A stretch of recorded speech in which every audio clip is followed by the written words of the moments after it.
Menjabat sebagai kepala pelatih baru bagi timnas Indonesia, Patrick Kluivert telah mengumumkan statementnya pada media tanah air, bahwa Alena Torre asal Belanda ini, dipastikan tidak akan memakai para pemain, yang minim menit bermain di klubnya masing-masing.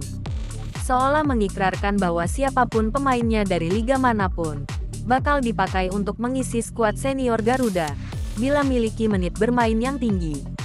Sebuah keputusan yang dirasa fair, mengingat Shin Tae-yong sebelumnya hanya memakai pemain-pemain abroad, yang berasal dari kompetisi di luar Liga 1 tanah air. Bahkan ini bisa jadi sebuah ancaman baru untuk para pemain, mengingat kebanyakan pemain yang berlaga untuk timnas Indonesia, yang mentas di Eropa, selalu jadi cadangan di klub yang menaunginya.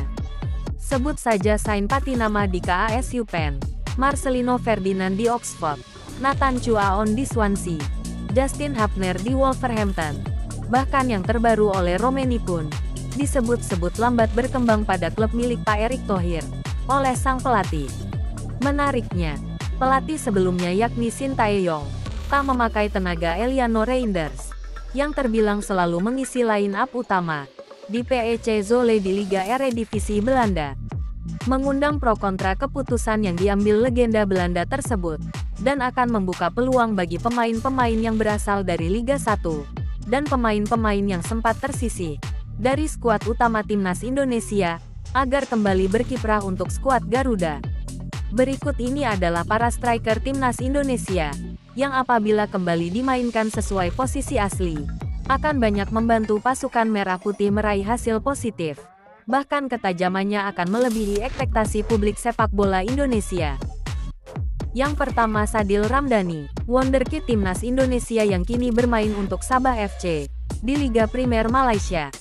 Di eranya Shin Tae-yong sempat tersisih, karena tindakan indisipliner. Sadil sempat digadang-gadang akan bergabung ke Harimau Malaya oleh fans timnas Malaysia. Namun semuanya hanya hoax.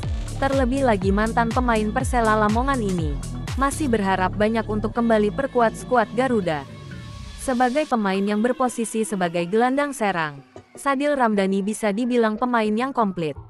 Punya kecepatan, dribble yang sering merepotkan pemain belakang tim lawan, free kick pun 70 hingga 80%, selalu sukses jadi gol. Shooting keras pun pada 40 hingga 50% sukses jadi gol pula.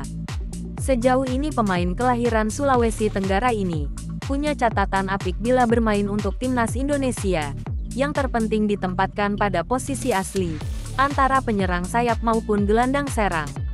Performa terbaik di timnas kala memperkuat timnas U19 dan U23. Tepatnya di level usia U19, Sadil bermain 19 kali dan menorehkan 11 gol. Pada timnas U23, pemain 26 tahun ini telah berlaga sebanyak 26 kali, dan baru 5 gol yang dia cetak. Yang kedua Eliano Reinders, pemain PEC Zwolle, yang sempat bermain untuk timnas Indonesia senior hanya sekali, tersingkir pada skuad utama timnas, karena pelatih sebelumnya yakni Shin Tae-yong, tak mampu memaksimalkan potensi besar seorang Eliano Reinders. Gimana tidak, pemain yang selalu akrab pada posisi gelandang serang hingga penyerang sayap ini, justru ditempatkan pelatih asal Korea Selatan tersebut, pada posisi bek sayap kanan. Sebuah keputusan yang terbilang blunder, apabila seorang pemain tak dimainkan di posisi favoritnya. Tercatat selama memperkuat Zwolle, Eliano Reinders selalu jadi pilihan utama, punya kecepatan lari yang bagus, skill dribble pun menjanjikan. Juga terlebih lagi, shooting jarak jauh antara 30 hingga 40%, membuahkan gol. Hingga kini Eli Reinders telah tampil sebanyak 95 kali, walaupun hanya mengoleksi 5 gol, pada klub berjuluk Blauwingers. Yang ketiga Jens Raven, striker yang berhasil menjuarai Piala AFF bersama timnas U19 ini, juga sempat diinginkan Shin Tae-yong untuk jadi ujung tombak bagi skuad Garuda senior. Namun, sama halnya dengan pemain lain, Shin Tae-yong juga tak berharap banyak pada pemain FC Dordrecht ini. Pelatih Korsel tersebut juga menyatakan bahwa Jens Raven masih terlalu kurang untuk bisa diandalkan di lini depan pasukan Merah Putih. Padahal, peran Jens Raven bagi Garuda Muda juga sangat besar. Gol tunggalnya antarkan timnas Indonesia U19 merajai Asia Tenggara. Jens Raven sendiri telah tampil sebanyak 5 kali bersama timnas U19 dan telah mengoleksi 4 gol. Bersama timnas U20, pemain FC Dordrecht ini pun juga beberapa kali bermain bagi timnas U20. Tampil 8 kali mampu mengoleksi 6 gol. Tak hanya itu, kehadiran Jens Raven bagi Garuda Muda selalu berikan jaminan kemenangan bagi timnas muda Indonesia. Yang keempat, David da Silva, striker asal Brazil yang kini merumput bersama Persib Bandung ini pun dikabarkan akan memenuhi syarat sebagai WNI apabila proses naturalisasinya sedikit lagi telah rampung.